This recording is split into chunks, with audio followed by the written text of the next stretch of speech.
Stay in the know with Radio 2000 podcast. We have with us Briann Magwaza. Briann, how you doing? I'm doing good. So how are you doing? I'm well, thank you. You know, we called you today. We're talking about scams and scammers and people who they fall in love and they're being scammed. They're not aware, and they end up giving up their money, whether it's pension money, whether it's you go to banks and loan 500, 700, 1,000, 1,000,000 rands, and you give it to a total stranger that you met a week, 2 weeks ago. What, in your professional opinion, is going on in our heads in all of this, in this scenario?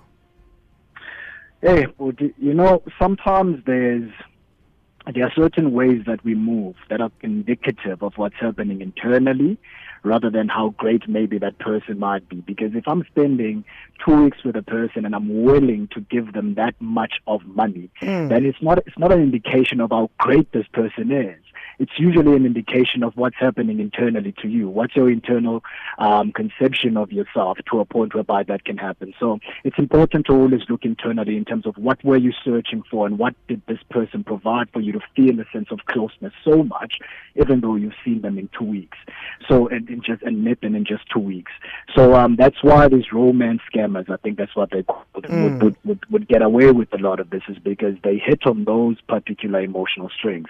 So that's usually what's going on in those moments. So they've mastered the ability to pick up on those traits that says, oh, this one, Brian is the type who feel some kind of way, and we're using this strategy. Is that what you say? Definitely. They need to be in tune to that, and they definitely need to know how to trigger those type of experiences. And a lot of the people that they will be coming after will be very emotionally vulnerable individuals. Either there was some trauma that you might have experienced. There's a lot of isolation and loneliness. You might have negative self-concept. So those individuals will be looking to have some sort of interaction with somebody that tends to assuage those internal struggles that they have. So they know how to tap into those. And sometimes they tap into just the very human nature of being altruistic and wanting to help out. I mean, that's a very powerful tool that we have, is that we always seek to be connected somehow to people. We always seek to be as altruistic as we can. At least a lot of people can tend to move in that way. So they tap on those quite a lot, and they've practiced that, and they've managed to fool a lot of people around that, and that's why they managed to fool quite a number of individuals. And love, the emotion of love, it's clearly a powerful tool as well, as this entire thing seems to be based on that in the first place. Definitely. I mean, who doesn't want to be wanted, right? Who doesn't want to feel a sense of connection with somebody? Because at the end of it all, we always, as human beings, whatever you're doing, I don't care what it is that you do on a daily basis, but at the core of what we do is try to justify our value in this world, one way or the other. How valuable are you in your existence? And when somebody confirms that value in one way or the other, that's a very profound thing. And generally in those romantic relationships, when somebody says, I want you and you make me feel some type of way, that's a profound feeling that everybody wants to have. Now, it's very important that there's a distinguishing capacity within you of when I'm feeling that way, is it coming from? So that's very important, because that's where they tend to beat a lot of people, because it needs to be genuine. It needs to take some time. It needs to be built across time for it to be that meaningful connection. But everybody wants to be wanted, man, and that's why it's so easy that people get scammed in that way through this romance and this love sort of dating apps. Magwaza, help me with this one, and I'm not sure you can, and try your best.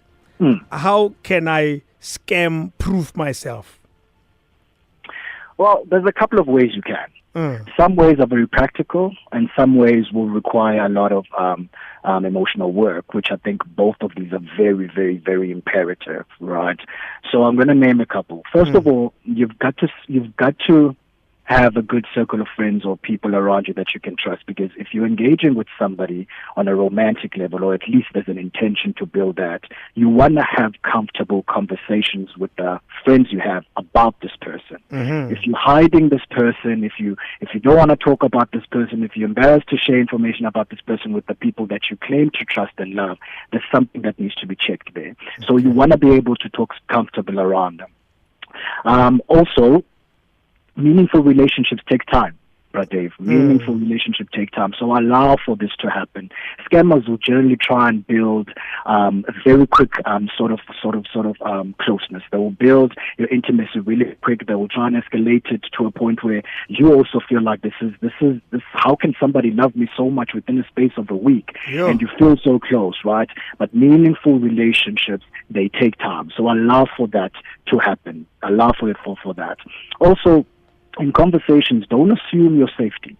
You feel safety. You feel security. If you have to create situations and try to find answers to certain questions just so you can justify why you should be feeling safe and secure, that's not about that person that's making you feel safe. Something's happening there. Exactly. So you feel your safety. Don't assume it. Don't explain it. Don't try and, So if you don't feel it, then there's obviously a reason why it's not there. Right? And also build a relationship with yourself, man. This is what allows for you to navigate between what's yours and what's not. Not everything is supposed to be fitted to you. Some things need to move aside, and some people don't have to be in close proximity to you. But if you don't have that relationship with yourself, you can't distinguish between what's yours and what's not. And it's a very important capacity that everybody needs to build. So you want to have and build a relationship with yourself. It's a tough time to do that, but it's a very valuable thing because it does proof you from such spaces. Brian, as we conclude, how do I identify a scammer? And I imagine if I have to identify this person, fortunately they haven't scammed me yet. So how do I even say Brian is a scammer here? Right. So first, if we want to define what those romance scammers are, these are individuals who are gonna use a romantic relationship as means to gain personal information or take money from you. So those are the main aims. So the relationship itself that they're trying to build with you is only a tool, is only means so that they can access personal information and they can access money.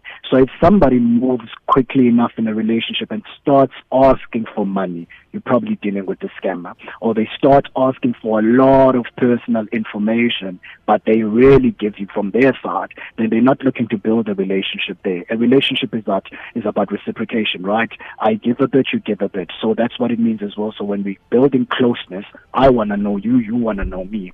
So if you're just taking information from my side, or if you're giving me information, it's exaggerated and there's lies around it, then you're probably dealing with the scammer. And like I highlighted, they will build closeness really quick, right? And they'll do things that you would probably want from your partner, right? They'll have quick responses when you're texting. They'll always want to have conversations over the phone with you. They will use endearing terms and endearing pet names. They will tell you stuff that has never felt so close before. And they've just met you 2 or 3 weeks ago, right? So they will escalate that closeness really quick. So like I said, meaningful relationships take a bit of time. Allow for that to happen. Right. And they'll probably never want to meet in person, or even if they've agreed that they're going to meet in person, something always tends to come up. Or they often don't live around you, or they often have to travel around. So there's always going to be a reason why you're not supposed to meet them. So be aware of that, because if somebody's building a relationship, they wanna see you, they wanna have an engagement with you. So please, dating, going out on dates, that's still a thing, guys. So let's do that as well. So you get to know the person. That's still a thing. Thank And you so like much. I said, man, they'll manipulate you emotionally. So it's important that you have a very solid relationship with yourself, so you can solid proof yourself with those emotional manipulators. Amazing. Thank you so much. You've shared so much valuable information, Magwaza. I truly appreciate it. Let's connect again very soon. Thank you so much. We should, buddy. Thank you. If you missed it, catch the rewind on radio2000.co.za.